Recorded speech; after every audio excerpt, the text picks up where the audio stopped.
Hi, this is just a little talk about looking at your Ally accessibility report and how to actually navigate this in a way that might not be so scary. So, I came across this course, redesigning it, and it is at a 68%, which is not what I'm looking for. For those of you who haven't gone into Ally, again, it's right down here in your Canvas course where you click Accessibility Report, and you'll get something like this. It's great. It shows you all the things that really need to be fixed. However, it may not be the easiest place to actually fix them. So let's just take a quick look at this. So we see here that we have a number of different issues. They're ranked in terms of severity. We have HTML content with insufficient contrast, image doesn't have a description, document doesn't have headings, document has contrast issues, and it will actually even rank, so you can look right here and say, here's the lowest scoring. So that's going to actually get your numbers up real fast by fixing those, or those things that are actually easiest to fix. So it's great that it kind of breaks it down that way. However, if you click on this, take a look at this one. We see something along the lines of all of these images that just need to have alt tags to them or be marked as decorative. You may notice here that a lot of this stuff repeats itself. And if you look at this guy, we'll open him up, we'll see that this actually brings me to an image that I haven't even used in about 5 years. So why are you going to be keeping all of this stuff in here? And why are you going to be fixing it if you don't even use it?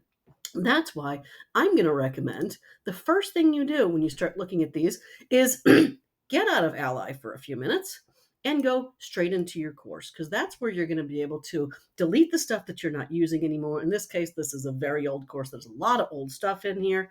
And that's why I say go into your course itself and click on Files. That should be probably way down at the bottom. Click on Files, and then you're going to see all of these files. Now, we're going to have to look into here in a little bit. This is stuff that's copied over from old terms. And I know it's old terms because if you look right here, 1131, this is actually stuff that was copied over from Blackboard. And I know because the course numbers aren't even the same. So probably I'm going to want to delete most of that, but I don't want you deleting stuff and then going, uh-oh, I need to find it back. So what I actually recommend doing is going in and checking some of these files and seeing what needs to be fixed. Now, if you see I'm scrolling right past these images, I'll get back to the images in a little bit. But I'm looking for the files, because if I lose an image of a hand and a heart, I can find another image. That's not going to break me. What's going to break me is if I lose some of this old lecture material. So what I'm going to recommend you do is kind of go through these files and figure out what are the things that you actually need and that you might want to work on fixing. For instance, these are my lecture notes, but I can also see right here that this is Healthcare Notes and Healthcare Notes 1, which means it's a duplicate. You don't need to deal with a duplicate. So select that, see if we can find any other duplicates. Sure enough, Control, and we'll select on that, and this Notes as well. So there we go, automatically deleting 3 things I know I don't need. So we'll scroll down, see if there's anything else.